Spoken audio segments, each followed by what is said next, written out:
An interview with Final Fantasy XIV Patch 7.3 producer Yoshi-P. Extreme is scheduled for another release in Echoes of Vana'diel. Okay. The next Fork Tower will have multiple difficulty levels. Before we talk about Patch 7.3, I'd like to ask a little bit about 7.2. I don't think there's been a case in recent public live letters where you've devoted so much time and effort into answering such questions. First of all, I'd like to apologize for the recent record high number of emergency maintenances. 14 has been operated for over a decade with the goal of eliminating scheduled maintenance and minimizing downtime due to emergency maintenance, despite the fact it's a monthly subscription service. I'm truly sorry for things that turned out this way. I mean, obviously, this is just like some PR shit, right? I feel like that no one cares about emergency maintenance. Just fix your game. While I was central in the decision to push the massive content, there were some aspects of the process that didn't go smoothly. There was the first time we'd simultaneously implemented major content that would have taken months to complete. Our staff simply couldn't keep up with the sheer volume of work.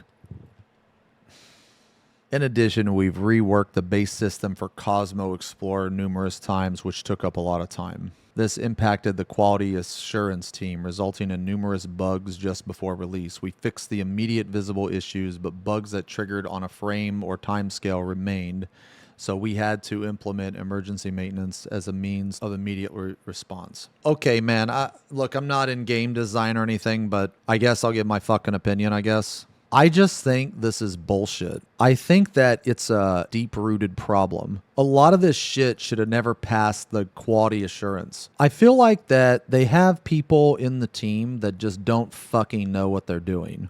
That's what I think. They're focusing on stuff that isn't as important as other stuff that they should be focusing on. This whole like sheer volume of work, I don't understand. How is there so much work, but they're basically giving an extra like month and a half to 2 months or whatever, like an extra month and a half to come out with these patches? Like, I don't understand. Is the graphics update like really that time consuming? I mean, maybe it is. I don't know. I would have just preferred that they didn't even update the fucking graphics, honestly.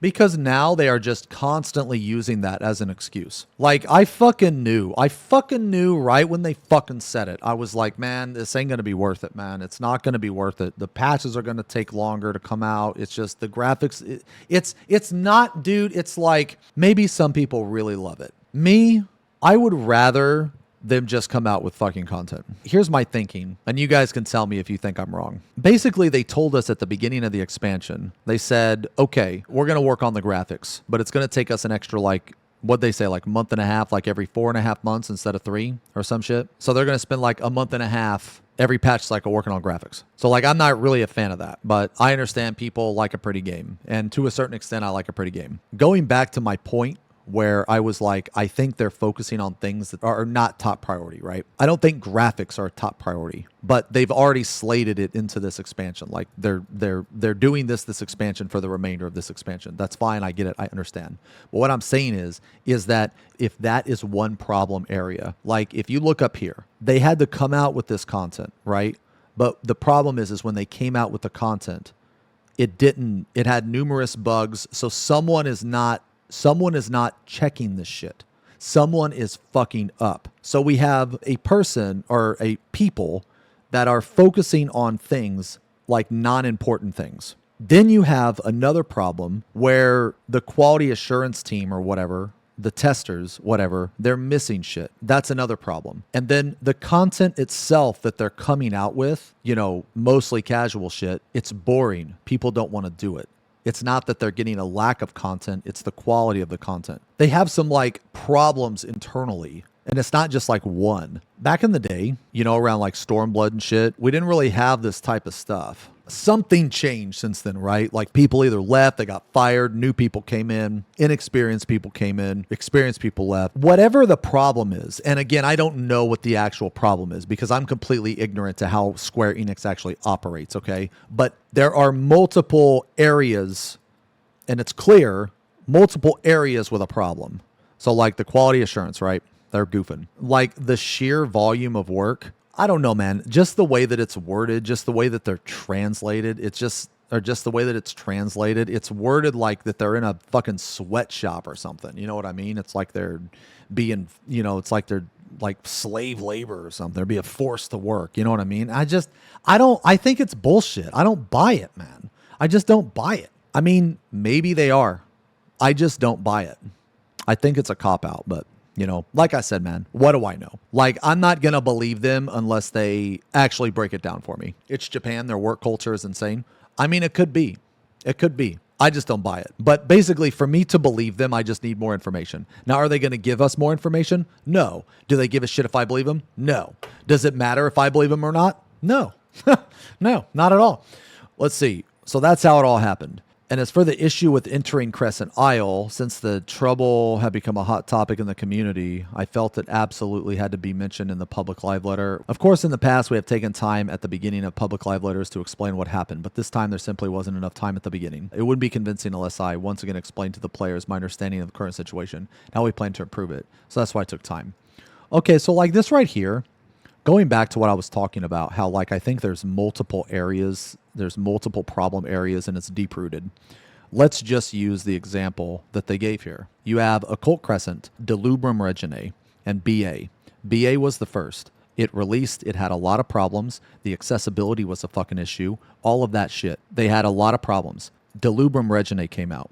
They fixed literally every single fucking problem. Delubrum Reginae was almost perfect. Very accessible, very easy to get into, very fun. Then they came out with Occult Crescent. They somehow fucked up so bad. They fucked it up so bad that it's worse than BA. So my question is this. Who the fuck is the brains behind this? Because you need to fire that fucking idiot because he is a moron, okay? 2, who is the quality assurance team? You need to fire those idiots because they have no fucking clue what's going on. I shit you not. If I would have been in that meeting with them, I would have told them everything they needed to know to make Fork Tower as successful as possible. And it's not that I'm a genius. It's that I use common sense. And you know what I would have told them? I would have told them, hey, why don't we make it just like DRS? That's all I would have said. Hey, why don't we make a queue system? Why don't you just queue up for it? That's it. That's literally it. It's nothing crazy. They're just incompetent. That's all it is. They're just incompetent idiots. That's all it comes down to. They're acting like all this big surprise. That's the worst part. Looking back, public live letters for the old Final Fantasies were often formatted like that, weren't they? They reminded me of that. You're right, and in a sense, the 87th public live letter may have been a similar broadcast to the one to the original 14. Lately, the focus has been on introducing content, but that was the original format. During the broadcast, you responded to various pieces of feedback from players, but after seeing the reactions that followed, is there anything you feel you didn't say enough about? Please take this opportunity to tell us. I use the word cost during the broadcast, but I think I may have been a little unclear. Okay. Of course, if I explain it in detail, it would still be dismissed as irrelevant to players, but since it's a topic that's inevitably comes up, I like to briefly explain it again. No, those people that are going to dismiss it, fuck them. They're stupid. They don't care about the game, and that's fine, but I want to know. The 14 team has several hundred staff members involved in development alone. Looking back, the number of staff members has been steadily increasing. But even so, developing large-scale content requires a period of several patches before it can reach a level that's acceptable to consumers. While you might think, then we should just increase the number of staff members. The actual development speed and quality does not simply depend on the number of people, but on the number of leaders in each position. This is true not only in game development, but in any other creative field. As technical professionals, we create a hierarchy of people who can create interesting things based on taste and skill level. Leaders emerge from within this hierarchy, but the number of such leaders becomes an issue. Furthermore, it's common for people who previously played a playing manager role, creating things themselves while managing subordinates, to suddenly stop producing interesting content when they focus solely on management. Okay, so the problem is leaders. Maybe that's why they're getting Dr. Osmond to fucking make all the content now. Just poor management, like I said earlier. So when he mentions leaders, okay, well, what determines leadership status, right? Because I got to tell you, whatever leader is in charge of the fucking Fork Tower nonsense, that motherfucker needs to be fired. He needs to get a boot in the ass. Whatever motherfucker is in charge of some of the casual shit, that motherfucker needs to be fired too. Or he needs to step down. Some way, shape, or form, they are putting people in positions that should not be in those positions. I don't think Yoshi-P is the destroyer. No, I don't think so at all. Like, Final Fantasy is fine. It's just the story that sucks and people are crying about it, okay? It has problems. Like, I'll give you an example of the problems, or I'll give you an example of one of the problems, okay? The battle system, the jobs, okay? Some of the jobs are too easy. But the thing is, the jobs really didn't change from last expansion. So all of these people crying about the jobs now, why weren't they crying last expansion? The jobs are literally the same. I mean, for the most part. They were, though. I don't think they were near as much. And let's assume for a second that you're right. The player base themselves are the reason why the jobs are the way they are. See, here's the thing. Here's the big thing that for some reason these fucking idiots cannot fathom. The jobs are the way they are because of us. Okay? Because of us. It is not because of Square Enix. We wanted the 2-minute meta. We wanted easier jobs. What did they do? They gave us that. What did we do? Now we're fucking crying about it. Like, the Final Fantasy XIV player base is a bunch of fucking idiots and crybabies and have no idea how good they have it. We are a collective gaggle fuck of morons, myself included. When people say Final Fantasy sucks and the combat sucks, what they're saying is, we suck. I suck. They just don't want to admit it because we are the reason why the jobs are the way they are.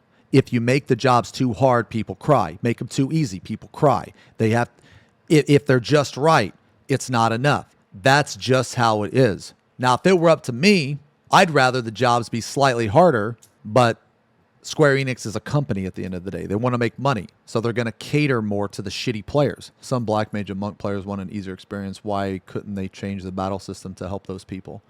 Well, by changing the battle system, you're making it easier for those people, but you're making it brain dead for the higher skilled players. You see the problem? Like, you cannot have a job be complex to the point to where the damage discrepancy is too large. This is why whenever people complain about the battles, about like the jobs being too easy, I can't take it fucking seriously because almost no one has any valid criticism or argument to me. And the reason why that is because all of these people complaining, they didn't play back in Stormblood, they didn't play back in Heaven's Ward. They have no idea that the jobs are the way they are because of us. You know, people cried and bitched about 90-second cooldowns and 3-minute cooldowns. So what they do, they changed it to 1 minute and 2 minute to help us. So what do?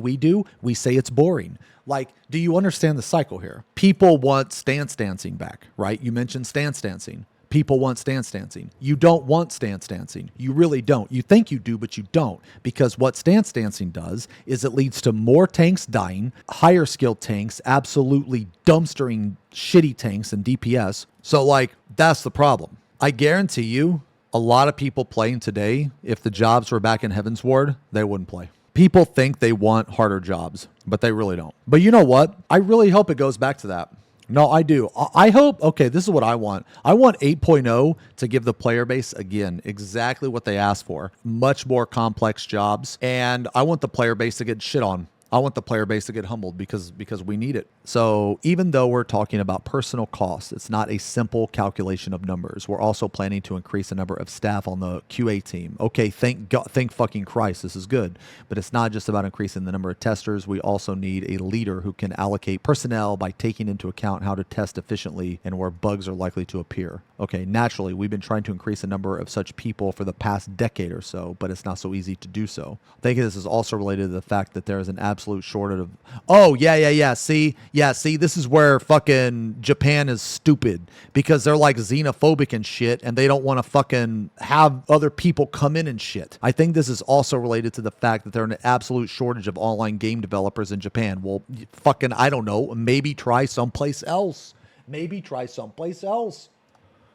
No, that's a thing, man. Like, xenophobia is a thing for them. I'll give you a good example of, like, Japanese culture. Very quiet on trains, very respectful, very good. Another good thing is, you know, when I went to FanFest, there was a whole arena. You know, they had this whole stadium. And I'll never forget, man, I was, like, looking around, and I just see, like, random bags next to a chair. People just leave their shit there, and nobody takes it. That's crazy to me. Like, that's... really, like, it's really good. It's really good. One guy spilled his drink and he went, instead of just, you know, fucking, I don't know, moving seats or whatever, he actually went to go get an attendant and he helped the attendant clean it up. That's awesome. Those things are really good. Like it is. It's really good. It's a very interesting place, especially because me, I've lived in America my whole life, right? If you leave your shit outside, it's going to be gone within like 10 seconds. It's going to be fucking gone. Also saw this tweet. I don't know how true it is, but it was actually kind of believable. One of their like toll systems was down for like a whole day, and they were just letting people through with the promise that they would pay later. And apparently like some 24,000 people actually paid the toll, even though it was down for the day. And they had no way to calculate that.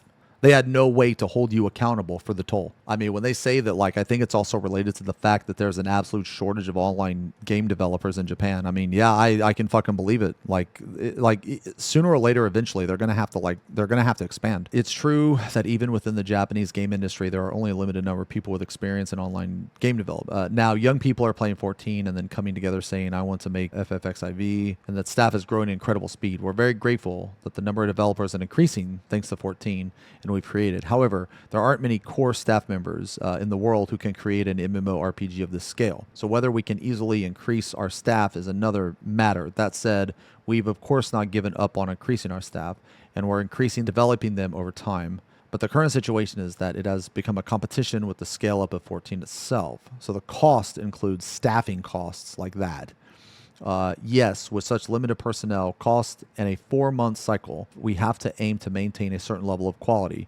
What's more, we're also running development on large-scale content that takes about 2 patches, so we need to manage all of that while checking all the specifications and implementing them. Again, if players say it's none of our business, that's true, but one of the policies I set for 14 is to clearly explain why something can't be done, so it's a real challenge. Okay, well, this type of stuff matters to me. Basically, they just need more people like Dr. Ozma. I feel like you don't have to know how to actually design a game to have a good idea. I have no fucking experience in game development whatsoever, but I have made a lot of videos on changes that should be made to the game and made to the jobs. And they have implemented those exact same changes. So my point being is that why don't they get some, like, I don't know, a fucking advisor or something, or a person to just come up with ideas? Why don't they just get one of those motherfuckers? Yo, I know, ask me. I'll do it for free. You don't even have to give me credit. Oh, wait, you've already kind of been doing it anyway. Just make it official. They do not hire bald people. You're aware of the issue, but it's difficult to improve it right away. Of course, within Square Enix, priority is given to assigning personnel to 14 team, and we also hire staff for 14 separately. Therefore, if you are a player who thinks you are a perfect fit, we would be grateful if you would apply. After all, as it is an online title that has been around for such time, it can be difficult for people who are unfamiliar with 14 to join, but players themselves understand it best, which is also a major advantage. Okay, I'll tell you what. I'm gonna tell you what right now. I'm going to put my money where my fucking mouth is. If there's ever an opportunity for me to be like some type of advisor, or not even advisor because that sounds too important for what I'm describing, basically a person to just feed them ideas, I will apply for that job. And you know, people can laugh at me, it's fine. You will not be paid. Also, you need to know fluent in Japanese. Thank you for applying. Actual implementing ideas seem to be the bottleneck, not coming up with ideas. See, I think you're half right. But the reason why I'm hesitant to fully agree is because of Fork Tower. Even if you have a high technical level, it seems it would be a high hurdle for someone who has never played 14 team to join them. We also hear from overseas developers that they would like to work here, but in those cases, the language barrier is a big one. Okay, for titles being developed in Japan, they need to learn Japanese, which is another difficult issue. See, here's where I disagree with this. You are the one that needs help. You are the one that needs to learn another language. That's just the bottom line. You have 2 situations. Their mentality, which they need to learn Japanese, or 2, they can learn another language. If they weren't in need, I would say, yes, make them learn Japanese. They are the ones in need.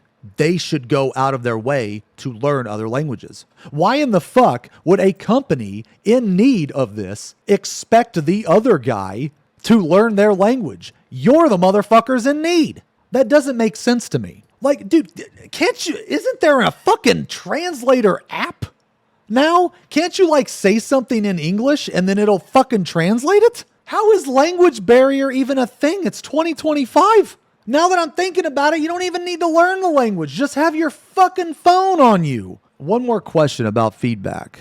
7.2. Implement a system where 48 people can enter the island together. But how do you plan to develop it going forward? Okay, this is a really good fucking question. Let's see. We've already implemented the entry feature, and our next step is to introduce a system that allows players to keep the instance for a certain period of time after entry. Regarding the number of activation tokens required to enter the Fork Tower, we plan to add a system that lets players know how many tokens have been used. Okay, since displaying all of them could lead to conflict between players, whether we adjust the mechanics at this stage is still under discussion. Originally, the flow of Crescent Isle was to raise a level of support jobs along with knowledge level, allowing players to try out the dedicated actions.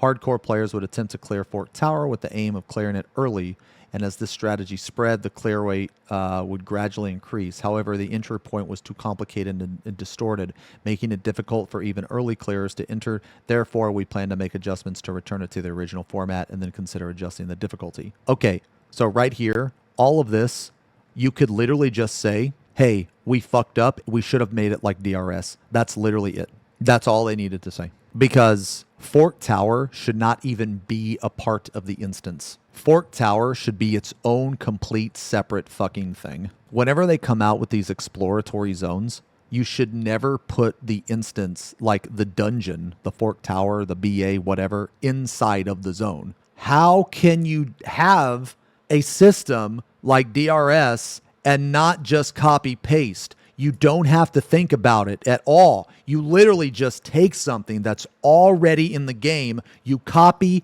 paste the shit. It solves literally every fucking problem with one action. But no, they don't do that. They have to take all of these different steps. So now there's an alliance queue. Okay, that's one step. Now there's a cipher fucking queue. That's another step. Now when you get in, they've had to change the spawn rate. That's another one. Dude, I could go on and on and on, but you get my point. Okay, you get my point.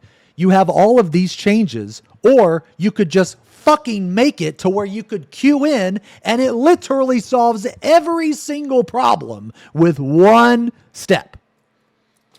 I don't understand it. This to me is just absolutely complete incompetence.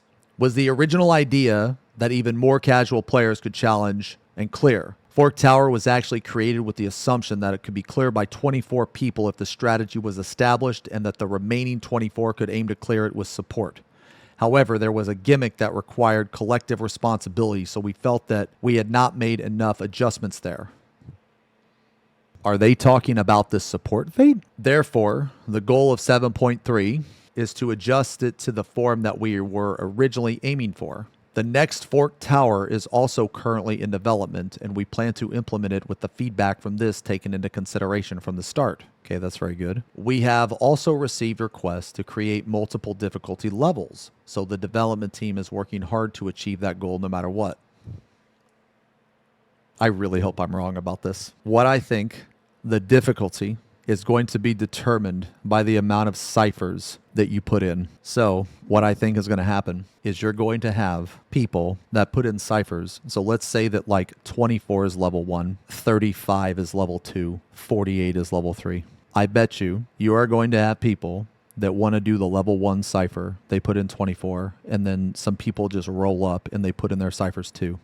Well, now it's level 2. You're going to go in there at level 2 when you only want to do level 1, and you're going to wipe. I bet you Square Enix is just stupid enough to do that. And I hope I'm wrong. I bet you that the difficulty of this content is going to be based around the number of ciphers that you put in. Let's think about it for a second. How could you increase the difficulty of Fork Tower? Do you have special ciphers that you put in? Is there going to be a certain weather that gives you normal mode? Is there going to be a certain weather that gives you hard mode? Because from what they said, there is not going to be a... Dude, just put in a fucking queue. It's absurd, man. It is absurd that they just don't... You know, dude, a queue would even solve this. You just queue into normal, queue into savage. That's literally it. It's just so infuriating. I really hope that I'm wrong. I want you guys to remember this. This is my prediction. I bet you the fucking difficulty is going to be based on the number of ciphers you put in or the type of cipher that you put in. Okay? I really hope I'm wrong, but I want you to remember this, because if I'm wrong, I'm going to say, hey, I apologize. I was wrong. And I'm glad. I hope that I can tell you guys that I was wrong, because I don't want this to happen. I do not want this to happen. I really hope when this comes out, I can say, hey guys, I was an idiot. And I'm so glad that I was wrong. I really hope that that happens.